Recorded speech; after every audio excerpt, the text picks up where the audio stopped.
ایک اور جناب بھونڈی بات کہ اگر ولی ہیں، ان کی نظریں اتنی ہیں تو یوٹیوب پہ اتنی گستاخانہ جو ہے وہ چیزیں رکھی ہوئی ہیں، ان کو کیوں نہیں ڈیلیٹ کیا جاتا؟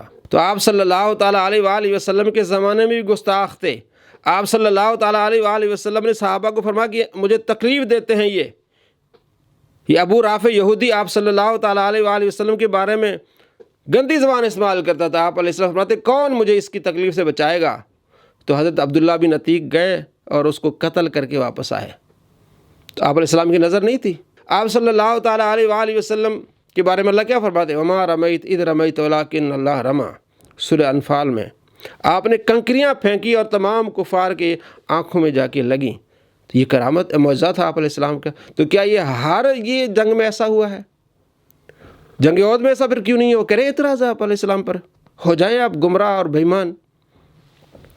ایک اور روایت ہے بخاری میں 3031، آپ صلی اللہ تعالیٰ علیہ وآلہ وسلم میں فرماتے ہیں کعب بن اشرف، یہ آپ صلی اللہ تعالیٰ علیہ وآلہ وسلم کو تکلیف دیتا تھا۔ تو ایک صحابی نے آپ صلی اللہ تعالیٰ علیہ وآلہ وسلم کے صحابی محمد بن مسلمہ نے کہا، عرض کی یا رسول اللہ کیا آپ چاہتے ہیں کہ میں انہیں قتل کر دوں؟ یہ آپ علیہ السلام کو تکلیف دیتا ہے، اللہ تعالیٰ کو تکلیف دیتا ہے۔ تو آپ فرمایا ہاں۔ تو جناب صحابی محمد بن مسلمہ گئے اور انہوں نے اس کعب بن اشرف یہودی کو قتل کر دیا۔ تو اللہ تبارک و تعالیٰ بھی تو مار سکتا تھا اسے، اللہ سے بڑی طاقت تو کسی کی ہے کہ نہیں نا۔ پھر کریں یوٹیوب والا اعتراض اللہ پر کریں، نبی علیہ السلام پر کریں؟ نہیں، دنیا بطور کاوش اور کوشش ہے، محنت ہے۔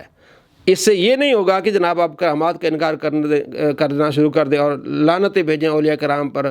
لعنتیں بھیجو گے خود لعنتی بنو گے، کیونکہ اللہ کا فرمان ہے حدیث قدسی، من عادی لی ولی فقد آذنت بالحرب، جس نے میرے ولی سے عداوت رکھی اس سے میرا اعلان جنگ ہے۔ تو اس طرح یہ لعنت پڑتی ہیں اس پر، کتابیں سامنے رکھ میں علمی کتابیں، تو یہ حدیث نہیں پڑھی۔ اور پچھلے دنوں اس نے یہ حدیث بھی سنائی ہے کہ آپ صلی اللہ تعالیٰ علیہ وآلہ وسلم گھر میں نماز پڑھ رہے تھے تہجد، تو آپ صلی اللہ تعالیٰ علیہ وآلہ وسلم جب سجدے میں جاتے تھے، حضرت عائشہ رضی اللہ تعالیٰ عنہ فرماتی کہ میرے پاؤں کو ٹٹول لیتے تھے تو میں پاؤں سمیٹ لیتی تھی۔ تو ان دنوں اس زمانے میں گھروں کے اندر چراغ نہیں ہوتے تھے، 513 نمبر بخاری میں، ان دنوں گھروں میں چراغ نہیں ہوتے تھے، آپ علیہ السلام اندھیرے میں نماز پڑھتے تھے۔ تو اب کریں اعتراض بخاری پر بھی، بخاری میں حدیث 3805، آپ صلی اللہ تعالیٰ علیہ وآلہ وسلم کی مجلس سے اٹھ کر دو صحابی ایک تاریک رات میں اپنے گھر کی طرف جانے لگے تو ایک غیبی نور ان کے آگے آگے چل رہا تھا۔ پھر جب وہ جدا ہوئے تو ان کے ساتھ ساتھ وہ نور بھی الگ الگ ہو گیا۔ کریں اعتراض کہ نبی علیہ السلام کے گھر میں تو اندھیرا ہے، تو صحابی کے سامنے نور چل رہا ہے۔ یہ جو کہتے ہیں یہ صحابہ سے کرامات ہوئی نہیں تو بزرگوں سے کرامات ہو رہی ہیں، وہ کرامات کا کوئی اصول نہیں ہے کہ صحابی سے کرامت ہو تو وہی کرامت پھر کسی بزرگ سے ہو۔ تو پھر آپ کریں اعتراض کہ نبی علیہ السلام کے گھر میں نور نہیں ہے، چراغ نہیں ہے، اندھیرا ہے، تو صحابی کے سامنے جناب نور چل رہا ہے۔ اور اگلی روایت بھی اسی طرح ہے، بخاری میں 465 کہ دو شخص نبی کریم صلی اللہ تعالیٰ علیہ وآلہ وسلم کے پاس سے نکلے، ایک عباد بن مشر اور دوسرے صاحب میرے خیال کے مطابق راوی کہتے ہیں اسید بن حدیر تھے۔ رات تاریک تھی اور دونوں اصحاب کے پاس روشن چراغ کی طرح کوئی چیز تھی جس سے ان کے آگے آگے روشنی پھیل رہی تھی۔ پس جب وہ دونوں اصحاب ایک دوسرے سے جدا ہوئے تو ہر ایک کے ساتھ ایک ایک چراغ رہ گیا جو گھر تک ساتھ رہا۔ صحابہ کے ساتھ چراغ گھر تک ساتھ رہتا ہے، آپ صلی اللہ تعالیٰ علیہ وآلہ وسلم کے گھر میں چراغ ہی نہیں ہے، پھر کرے اعتراض؟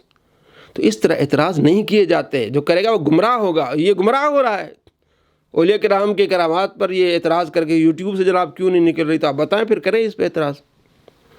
اور بخاری میں حدیث ہے 3045، حضرت عاصم رضی اللہ تعالیٰ عنہ کا آپ علیہ السلام نے ایک سریہ جنگ بھیجا تھا، آپ علیہ السلام نے، وہ شہید ہو گئے تھے۔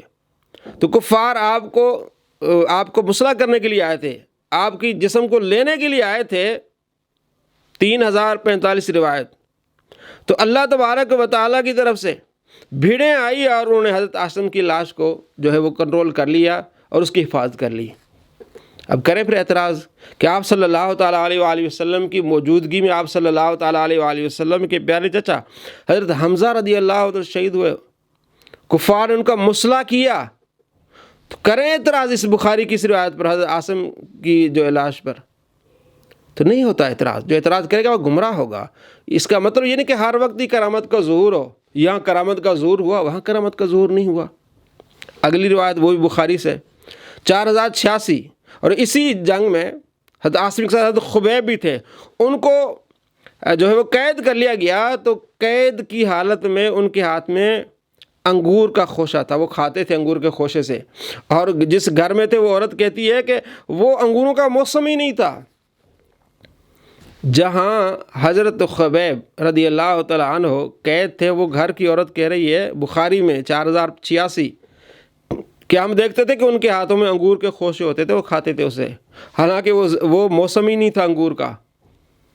تو کریں اعتراض کہ حضرت امام حسین رضی اللہ تعالیٰ عنہ کو تو پانی نہیں ملا، آپ کے بچوں کو پانی نہیں ملا، شہید ہو گئے، انہیں انگور نہیں ملے، تو یہاں حضرت خبیب کو انگور مل رہے ہیں 4086 بخاری میں. کریں اعتراض.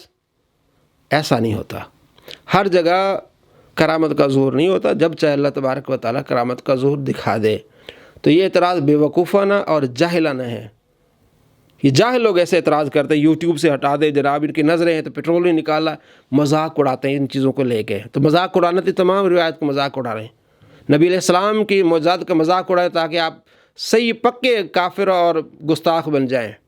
تو جس طرح نبی علیہ السلام کے معجزات پر اعتراض نہیں کیا جائے گا، مذاق نہیں اڑایا جائے گا، اسی طرح نبی صلی اللہ تعالیٰ علیہ وآلہ وسلم کی امتیوں کی کرامات پر بھی مذاق نہیں اڑایا جائے گا. اللہ تبارک و تعالیٰ پھر ناراض ہوتا ہے. اللہ فرماتا ہے من عادی لی ولیٰ فقد آذنتہ بالحرب. جس نے میرے ولی سے عداوت رکھی اسے میں نے پھر چھوڑنا نہیں، میرا اسے اعلان جنگ ہے. تو یہ اعلان جنگ کرا جناب، بابت شے کوئی نہیں. تو بابت شے کوئی نہیں تو نماز کس طرح پڑھتا ہے؟ وعلی عباد اللہ الصالحین کیوں پڑھتا ہے تحیات؟ السلام علیک ایھا النبی، میرے نبی جیسا نہیں تو شے نہیں کوئی، تو بابت شے کوئی نہیں. بھائی میرے نبی نے بتایا کہ نبی پر بھی سلام بھیج، بابوں پر بھی سلام بھیج. السلام علیک ایھا النبی ورحمۃ اللہ وبرکاتہ، السلام علینا وعلی عباد اللہ الصالحین، کہ بھیج مجھ پر. نبی علیہ السلام فرماتے ہیں کہ مجھ پر درود بھیج، اپنے اوپر بھی اور نیک بندوں پر بھی درود بھیج. تو بابت شے کوئی نہیں، پھر نماز چھوڑ دے بھائی. مطلب اپنے اوپر لعنت بھجوا رہا ہے جناب.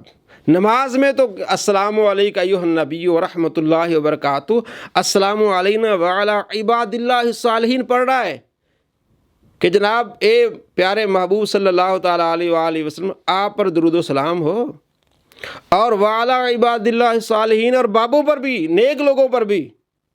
تو اس وقت چھوڑ دے نا نماز کو، وہاں تو پڑھ رہا ہے، نماز کے باہر آ کے اس کا انکار کر رہا ہے، یہ لعنتیں اپنے اوپر بھجوا رہا ہے. تو ایسے جھوٹوں سے بچیں جو دوغلے ہیں. پھر نماز چھوڑا کر تو کہتا ہے بابت شے کوئی نہیں ہے. ہمیں نبی صلی اللہ تعالیٰ علیہ وآلہ وسلم سے محبت ہے، اور جن سے نبی صلی اللہ تعالیٰ علیہ وآلہ وسلم محبت کرتے اہل بیت، ان سے محبت ہے، صحابہ سے، اولیاء کرام سے.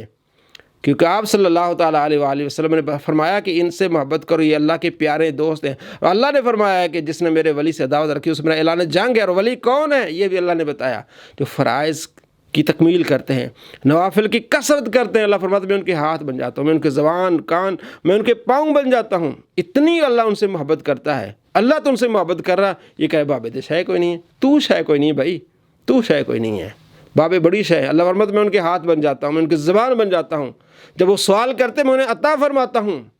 اتنا پیار اللہ تبارک و تعالیٰ فرماتا ہے. ہمیں اللہ کریم سے محبت، پیارے آقا صلی اللہ تعالیٰ علیہ وآلہ وسلم سے محبت، اولیاء کرام سے، اہل بیت سے، صحابہ سے محبت، یہی ہمیں خوشی ہے اس چیز کی. السلام علیکم ورحمۃ اللہ وبرکاتہ.